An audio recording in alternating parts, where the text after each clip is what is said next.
వచ్చాడు. ఎలా వచ్చాడండి? నిన్ను ఆదరించడానికి, నీ పైన కృప చూపించడానికి, నీ పాపములన్నీ కూడా ఆయన మీద వేసుకోవడానికి. హల్లెలూయా. ఇక్కడ అందరూ కూడా నిజంగా యేసు ప్రభువుని నమ్మే బాప్టిజం తీసుకున్నారా, లేదంటే బలవంతంగా ఎవరైనా ముచ్చిలేపేశారు? చెప్పాలి. ఇవాళ మీ సమస్యలకి, మీ బాధలకి, మీ కష్టాలకి, మీ ఇబ్బందులకి అన్నిటికి కూడా ఈరోజు పులి స్టాప్ వేస్తా. హల్లెలూయా. చెప్పండి, బాప్టిజం ఎందుకు తీసుకున్నారు? యేసు ప్రభువుని నమ్మారా? నిజమైన రక్షకుడిని నమ్మకం ఉంచారా? విశ్వాసం ఉంచారా? ఆయనే నన్ను పరలోకం తీసుకెళ్ళాలని మీరు విశ్వాసం ఉంచారా? ఈ భూమి అంత వేస్ట్ అని, పరలోకం మాత్రం శాస్త్రం అని మీరు విశ్వాసం ఉంచారా లేదా? పర్లేదండి, ఈ చౌక కొంచెం పనిచేసి గట్టి చెప్పండి. ఉంచారా? మరి విశ్వాసం ఉంచి మీరు బాగా తీసుకున్నప్పుడు కాదా అక్కడ నుంచి చదవండి గారు, 23 చదవండి, 24 చదవండి. కాబట్టి రోమీయులకు రాసిన పత్రిక 3వ అధ్యాయం, నమ్మువారు ఆయన కృప చేతనే క్రీస్తు యేసు నందలి విమోచనము ద్వారా ఉచితముగా హల్లెలూయా. ఎన్ని డబ్బులు కట్టించు, ఉచితమైన నీతి. దేవుడానికి మిమ్మల్ని బంగారం అడిగాడా, ఇల్లు అడిగాడా, డబ్బులు అడిగాడా, ఆస్తులు అడిగాడా, లేకపోతే మీరు దాచుకున్న బీరువాలో ఉన్న ఉంగరాలు అడిగాడా? ఏమి కూడా అడగలా. ఎలా ఇస్తాడు? ఉచితంగా. మళ్ళీ మొత్తం సెంటెన్స్ కంప్లీట్ చేయండి ఒకసారి. ఏ భేదం లేదు, ఏ భేదం లేదు.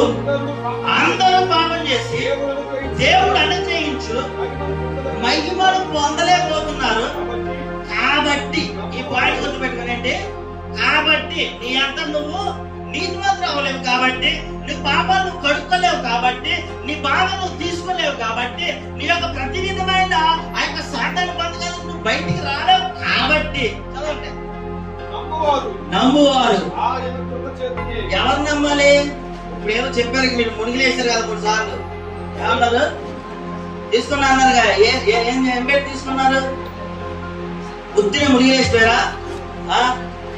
చెప్పండి, ఏముంచారు?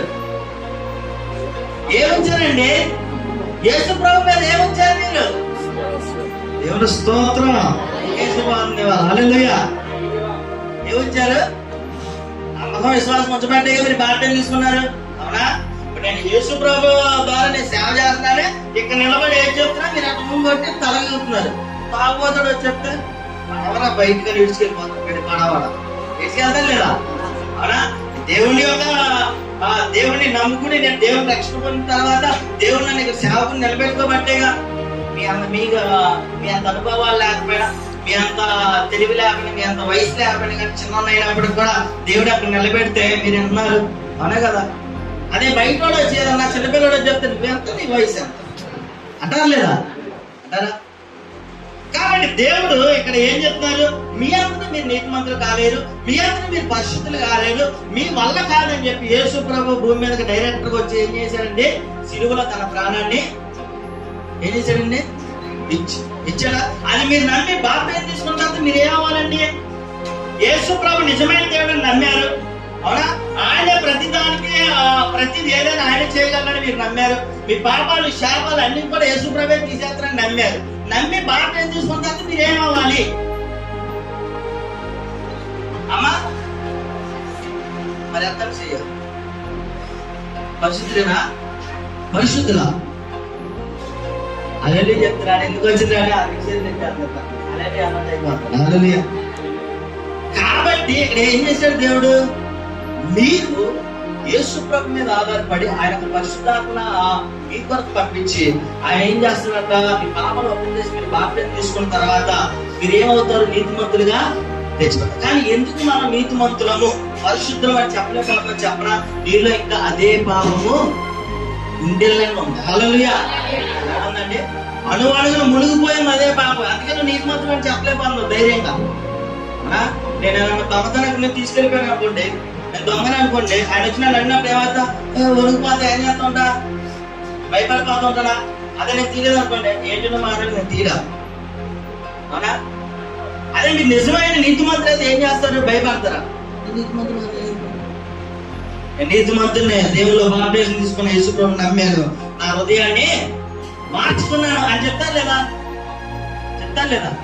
నిజం చెప్తున్నాను, 99% దొంగలే ఉన్నారండి సంఘాలు ఈ రోజున. హల్లెలూయా. యేసు ప్రభువుని నమ్మారని చెప్తున్నారు, బాప్టిజం తీసుకున్నామని చెప్తున్నారు. అవునా? సంఘంలో బైబిల్ పెట్టుకుని ప్రార్థనకు వచ్చి అందరూ మన సంఘంలో బైబిల్ పెట్టుకుని ప్రార్థన వచ్చి వెళ్ళిపోతున్నారు. కానీ ఇక్కడ చెప్పేది హృదయంలోనికి వెళ్ళట్లా. ఏంటది? ఏ వెళ్ళాలండి? దేవుడు వాక్యం హృదయంలోకి వెళ్తే ఆ హృదయం నుంచి దేవుని వాక్యం ఏమైంది? ఫలించింది. నిరంతరం నీలో ఫలిస్తా ఫలిస్తా ఫలిస్తూ ఉంటే నువ్వు ఎప్పటికీ నీతిమంతుడిగా. హల్లెలూయా. ఫలించకపోతే ఏంటి సంగతులు చెప్పండి? ఫలించకపోతే నువ్వు ఎప్పటికైనా ఆడి స్నేహితుడు. హల్లెలూయా. ఎవరాడు తెలుసుగా మీకు? తెలుసు తెలీదా? కాబట్టి నేను అదే రోమీయులకు రాసిన పత్రిక 6వ అధ్యాయము 2వ వచనం చదవండి ఒకసారి. అట్లా రాదు, పాప విషయమై చనిపోయిన మనము ఇక మీదట ఎలా దానిలో జీవిస్తాం? మంచి మాట. నువ్వు పాపం కాదని బాప్టిజం తీసుకుని నీతిమంతురాలు అయిన తర్వాత మళ్ళీ ఎలా ఆపాపంలోకి వెళ్తావు? మళ్ళీ ఎలా ఆపాపంలోకి నువ్వు మునిగిపోతావు?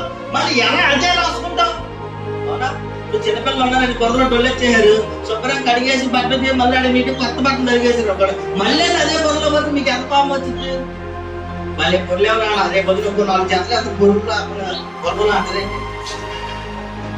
కలమని చెప్తారు, మీరు వెళ్ళి పొరలోకి ఏం చెప్తారు? సొనం వచ్చారు. కర్ర ఉంటే కర్ర, ఏది ఉంటారు పట్టుకొని చెక్క బాధేస్తారు. హల్లెలూయా. బాధేస్తారు లేదా? కాబట్టి దేవుడు కూడా మన విషయంలో ఆయన ఎన్నో దెబ్బలు పొంది, శ్రమలు పొంది, ములకెరెండ పెట్టించుకుని, ఉమ్మేపించుకుని, సిలివేపించుకుని, రక్తం కాచి ఆయన ఆ పాపం అంటే తెలియదు ఆయనకి. అలాంటి వాడిని మన పాపం తీసుకెళ్ళి ఆయన మీద వేసి ఆయన నీతిని తెచ్చుకున్నావు. నువ్వు ఎలా ఉండాలి? ఈ రోజున నీతిమంతురాలుగా ఉండాలి. హల్లెలూయా. నా కష్టాలు వచ్చేసి, నీ బాధలు వచ్చేసి, నీ ఇబ్బందులు వచ్చేసి, అప్పులు పాలైపోయి, ఇదైపోయా అదైపోయా అంటే పరిశుద్ధత లేదు నీలో. దేవుడు ఏమంటాడు తెలుసా మీకు? మొదట నా నీతిని,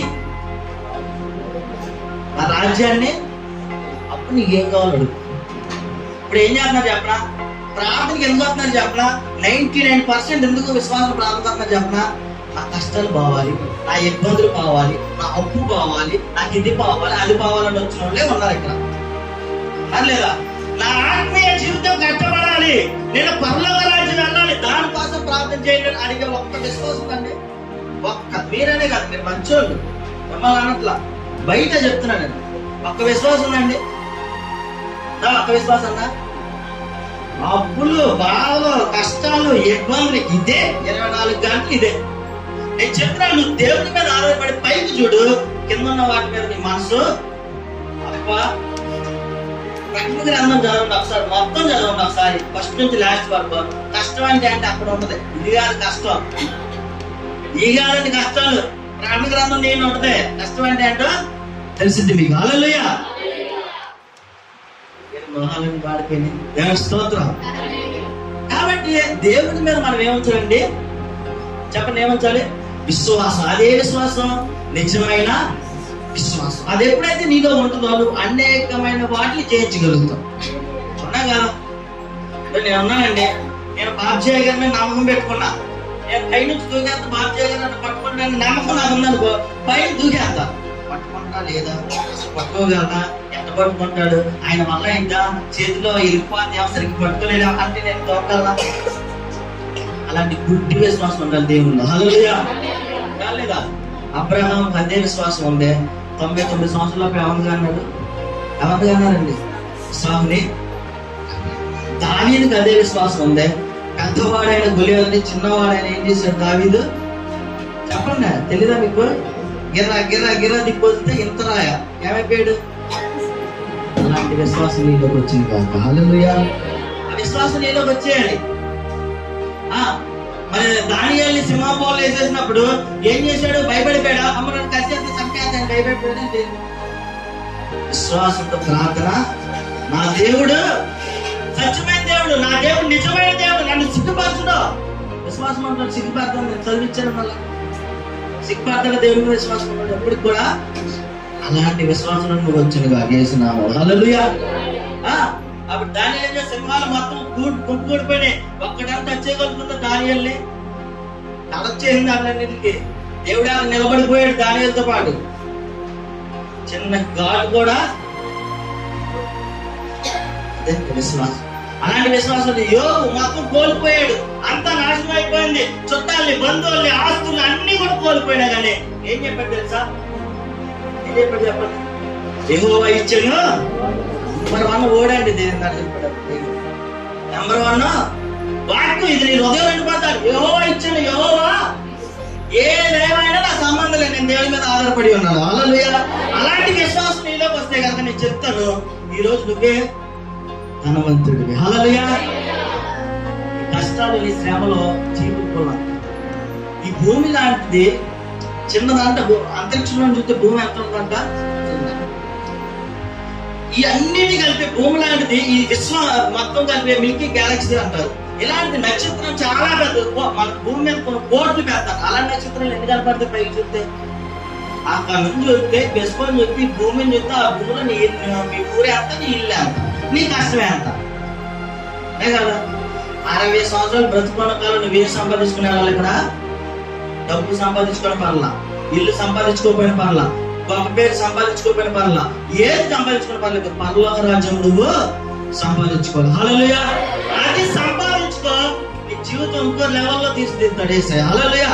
మొదట దేవుని ఎత్తుకండి. అప్పులు కాదు, బాధలు కాదు, ఇబ్బందులు కాదు, స్వస్థతలు కాదు, ఏది కాదు.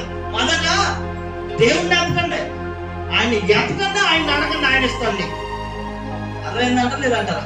అదేనా విశ్వాసం వస్తారు దేవుడి పైన? ఇస్తారు లేదా? ఎలాంటి విశ్వాసం ఉంచాలి? బుద్ధి విశ్వాసం. బాప్టిజం తీసుకున్నామని చెప్పి సంకల్పం తీసుకుని సరిపోదండి. నీ క్రియలు జాగ్రత్తగా ఉండాలి. హల్లెలూయా.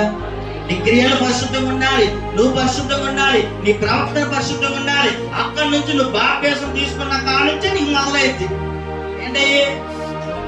వాడుపులు బాటని చెప్పాడా బైబిల్లో దేవుడు? బాప్టిజం తీసుకున్న దాని కష్టాలు దొరికిరావు అని చెప్పాడా బైబిల్? ఎక్కడ చెప్పాడా? శ్రమలు వస్తే, కష్టాలు వస్తే, ఇబ్బందులు వస్తే, చచ్చిపోవాలనిపిస్తే అయినా నిలబడు, నేను వస్తా, నేను తీసుకెళ్తా వచ్చి. హల్లెలూయా. ఆ విశ్వాసం నీకుంటే ఈ రోజు నుంచి నీ అప్పుల గురించి, బాధ గురించి ఆలోచించు, పరిశుద్ధత గురించి ఆలోచిస్తా. హల్లెలూయా. అనగా కదా ఆలోచిస్తారా? దేవుడికి కొద్ది మాటలు దీవించును కాక.